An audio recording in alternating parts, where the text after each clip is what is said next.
right now, the belief is that, and I think we'll know more about this in a few years, that a few things happen all at the same time. It's a perfect storm. First, Hamas has been planning this attack for 2 years, and one of the leaders of Hamas actually said that they've been strategically lulling Israel to sleep by making it seem like they're no longer interested in a conflict the past 2 years. And Israel, even just a week before the attack, allowed more Gazans to come over the border and work in Israel as basically a reward for good behavior, right? They thought Hamas has gone into this mode where they're more concerned about the economics of the Gaza Strip than about attacking Israel. So Israel was asleep at the wheel. Israel also had transferred a lot of IDF that would normally be at the Gaza border to the West Bank. It was also the Sabbath. It was also a major holiday. It's also they've had the biggest protests in a generation, almost the same way America was during 2020.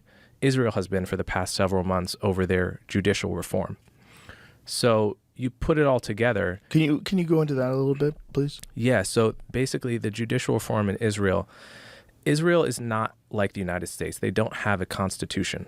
They don't have this kind of really beautiful, genius system of checks and balances that we have, where, you know, the president can veto Congress and the Supreme Court has a check on everyone, right? And everyone keeps each other in check. Israel just has a single parliament they call the Knesset, a prime minister that has a lot of control over that parliament because he leads the majority coalition. So basically, in Israel, the president and their Congress have a lot more power than in America, historically. The Supreme Court doesn't have the power to say no to them.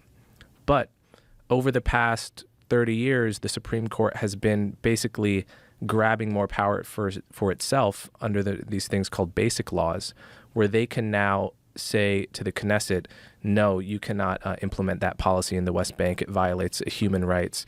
They have more powers to check the majority party. And that's come to a head now because the Supreme Court is perceived as left-wing and sympathetic to the Palestinians. Just like in America right now, the Supreme Court is perceived as right-wing. And the Benjamin Netanyahu is obviously Likud. He's the right-wing party, and he's gone into coalition with these ultra kind of right-wing religious. And so it's come to a head where basically the right in Israel feels the Supreme Court is just expanding its own power and is anti-democratic. And now they want to, judicial reform is basically stripping the Supreme Court of the power it's grabbed for itself over the past 30 years. Now, the left in Israel views the Supreme Court as the only protection against human rights violations and violations of minority rights. So the left feels the Supreme Court is a great defender of Israeli human rights, and the right feels that the Supreme Court is an undemocratic institution that's been expanding its own power for 30 years and now needs to be reined in so that the majority can govern. That's torn apart the country. It's absolutely the number one issue every day, protests all over Israel. So you put all this together with Hamas backed by Iran, and you also throw in the fact that Israel and Saudi Arabia are on the verge of a peace deal, which is huge. It would be the biggest news in the Middle East in a very long time if Israel and Saudi Arabia made peace. It would basically put kind of the death nail in the coffin for Hamas, because Saudi Arabia is the biggest holdout now in terms of who has not made peace with Israel. So Hamas, from the point of view of Hamas and Iran, they think this is a last chance. Kind of, we have to attack now, kill this deal, or we're dead forever. And they planned this thing meticulously for 2 years, intentionally lulling the Israelis to sleep. And they have brilliant success, much more success than they expected to. Now, some people have said it's an inside job. I don't believe it is. I think if it is, we'll know that from reporting that comes out in the next 2 years. But at this point, I believe the theory that it was an incredibly successful attack by Hamas and a perfect storm. Well, that all connects and makes sense if that's the case.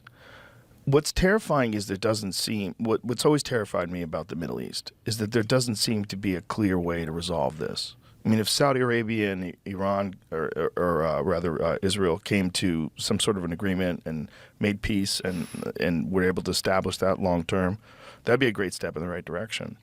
But other than that, like when you look at what's happened now, oh my God, the rhetoric from both sides, it's just, didn't we learn anything from World War II? Didn't we learn anything from the Holocaust? Didn't we learn anything from human beings' ability to other human beings, to just turn them into a thing that's not them, dehumanize them? And that there's this impulse to do so that existed forever, because when we were tribal people that probably barely had a language, you had to be absolutely terrified of marauding male tribes that came over your border and wanted to kill you and take your resources and steal your women, because that's what they did. And so we have this ability to look at other human beings as an other and get ruthless and horrifyingly violent, because that was the only way for us to survive for thousands of years. So it's ingrained in our system. But it's now it exists in the context of global war. And it exists in a time where you can manipulate media and spread false narratives, and governments are allowed to use propaganda. They're allowed to lie to people if it's for the overall better good of the nation. It's wild. And that's the root of the issue. The root of the issue is how every human being sort of reluctantly admits that there's almost no way to stop all wars. Right now, if you had a magic solution to stop all wars in the world, what would it be? It doesn't exist. That's terrifying, because the thing that we are scared of the most is global thermonuclear war, the thing that everybody should be the most terrified of, that we get so stupid that we wipe every human being off the face of the planet, and we're more than capable of doing it some insane number of times over. And that they're playing with the very first steps of that game. They've moved the first pawn out onto the chessboard of the global thermonuclear war chess game. That is the world. Yeah. Everybody. Yeah. Every single nation that's involved in every conflict, and all these people controlling resources over a group of gigantic people with their representative, and they're saying these people are the bad people, and they're saying you're the bad people. It's just like human beings have always done. It's like literally a part of our system. So I agree with you that we are built and hardwired for deep levels of violence. Those of us that have been lucky enough to live in safety and security, we may not realize the violence we're capable of because we've never had to survive. Right. But I do believe that there is a difference. You mentioned the lessons of World War II, right? We were capable of violence. Hitler was capable of violence, but we were not the same as Hitler. Right.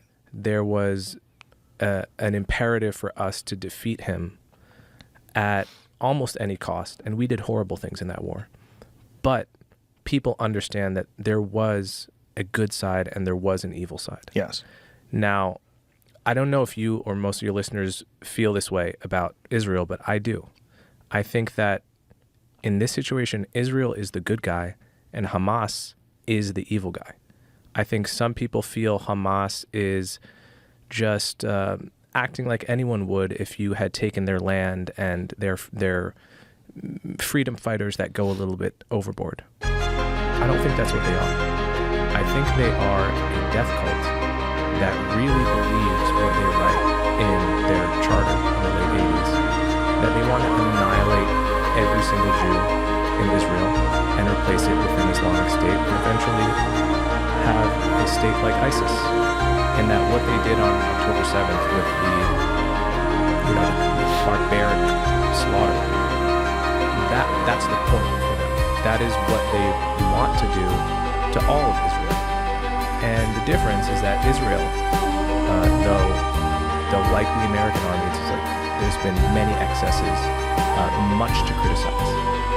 If Israel wanted to annihilate Hamas and the Palestinians the same way Hamas wants to annihilate Israel, Hamas would be gone and there would be no Palestinians in Gaza. We know that Israel could obliterate them overnight. Why don't they? Well, for mixed reasons, but because they don't want to. They want to live in peace fundamentally. And so I don't think the two sides are equivalent here, though they're both capable of that universal among humans, which is cruelty. I don't think these two sides are the same. I really think this is a situation where there is a good guy and a bad guy. What solution could possibly be created that would somehow or another calm this down at this point? After that attack, it's so horrifying. But then the response is horrifying too, where who knows how many civilians have died in Gaza. Yeah. So we're terrified of both. And then there's this narrative that, what was the thing with the hospital? Oh, yeah. So this has been going on the past 48 hours. Basically what happened is the entire media, the Gaza Health Ministry, which is run by Hamas, said that Israel just bombed a hospital and killed 500 people. The entire media ran with this story. New York Times, BBC, everyone said 500 killed in Israeli airstrike on hospital. And obviously this is monstrous if so, right? Why would Israel bomb a hospital? Israel is known to have at least a policy of not bombing hospitals because Israel feels that it wants to generally respect what a war crime is, right? That's the policy, at least. So this went viral. Then it turned out, actually, most likely, it actually turned out 100% the hospital wasn't bombed. It was the parking lot next to the hospital. So that was the first inaccuracy in the story. Then it turned out it's very, very unlikely to be an Israeli airstrike and was almost certainly not a Hamas rocket, but a Palestinian Islamic Jihad. This is the other Palestinian terror group in Gaza. They launched a bunch of rockets. One of them was a dud and landed in the hospital parking lot. And this is on video. Al Jazeera showed the video by accident, and that's how it's part of how it's been confirmed. What do you mean by accident?